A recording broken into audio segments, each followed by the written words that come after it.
P Power exam and FE electrical exams are both conducted by NCES. They are similar in some respect and they're different in other respects. Sometimes students are confused as to which exam should I take first. The fact of the matter is that for 95% or maybe even higher, like the typical route is that you start out with the FE electrical and computer exam preparation, and then you go ahead and take the P power exam, assuming you are electrical focused, power focused, and that's how basically you meet the examination requirements.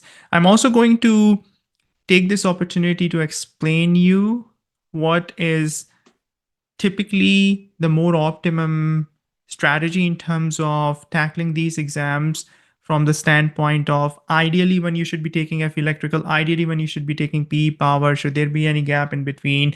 What are the advantages and disadvantages of maybe pushing one exam out or delaying one exam out? And questions of those sort. I do receive those type of questions all the time from students. So the best time, the ideal time to take the FE electrical and computer exam or any FE exam for that reason, I'm going to talk specifically about, I'm going to discuss specifically the FE electrical and computer exam, the P power exam, because that's where I specialize with my service offerings and my personal experience and the resources that I put together. FE electrical and computer exam essentially is a test of your entire undergraduate engineering coursework.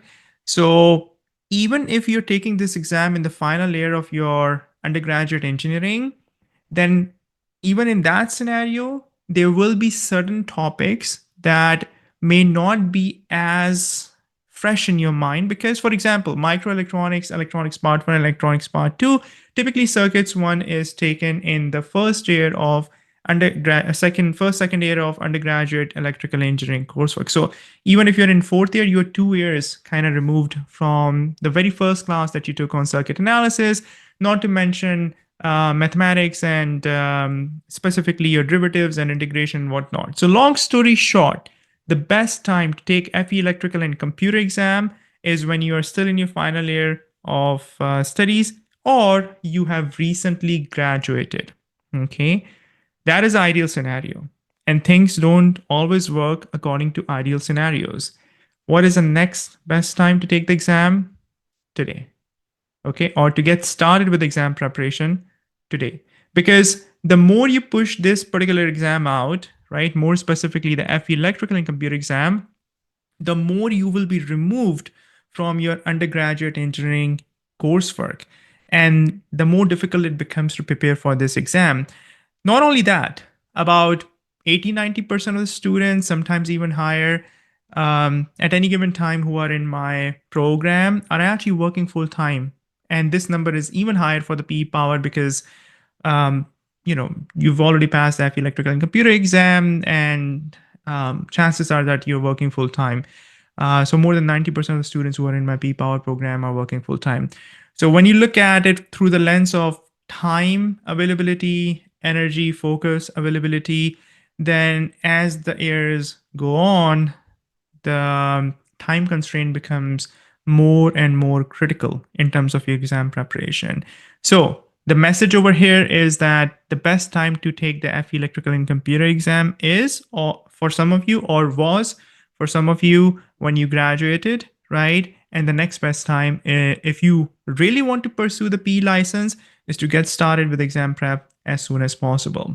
Now, let me comment a little bit on the P power, and then we're going to do a side-by-side comparison. With the P power exam, there are a handful of states, and the number is actually reducing with every year as years go by. Texas, I believe, was the very first state that decoupled the FE electrical exam, the P power exam from the experience requirements. And what it really means in simple terms is that even right now, I would say there are a handful of states, New York, for example, and Pennsylvania, if I'm not mistaken. I believe Massachusetts as well. There are a few states that actually require you to have 4 years of experience under your belt before they allow you to take the PE power exam. And the assumption is that you've already passed the FE electrical and computer exam. The 4 year experience requirement is a typical requirement for getting the PE license, right? But a lot of states have now moved on from having this 4 years of experience requirement for taking the PE exam, right? There are tons of states. Texas, I believe, is the first one, as I mentioned. And then Florida, California, New Jersey, Michigan, Wisconsin, the list goes on and on. So the general trend is that if someone wants to take the PE Power exam or the PE exam in general after passing their FE exam, let them take it.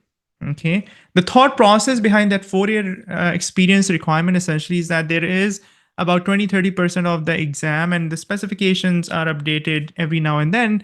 But there is a significant element of codes and standards, right, which you typically don't learn in school, which basically you pick up on the job, right? You understand, you start applying different codes and rules and standards. So the idea is that engineers should get exposure to code and standard, and that's my interpretation, right? Before they basically jump into the P Power exam. But the counter argument is, and which seems to have been adopted by a lot of states, is that if somebody's ready to take on the exam, why prevent them from taking the exam? So a lot of students who go through my electrical and computer exam preparation program, get the job done, typically would move directly into the PE Power exam preparation back to back, because about 25% of FE electrical and computer exam topics do carry over to the PE Power exam specification. Okay, so this in a nutshell is an overview of the timelines as to when is the best time to take the FE electrical and computer exam, when is the best time to take the PE Power exam. All else being equal, the sooner you can get done with these exams, the better off you will be in the long run. If you're new to this channel, please consider subscribing. On a weekly basis, I'm creating content for FE electrical and PE Power exam preparation. I also discuss topics related to electrical engineering with a focus on power systems engineering. If you'd like to learn more about my FE electrical and PE Power exam preparation programs, please visit my website, StudyforFE.com.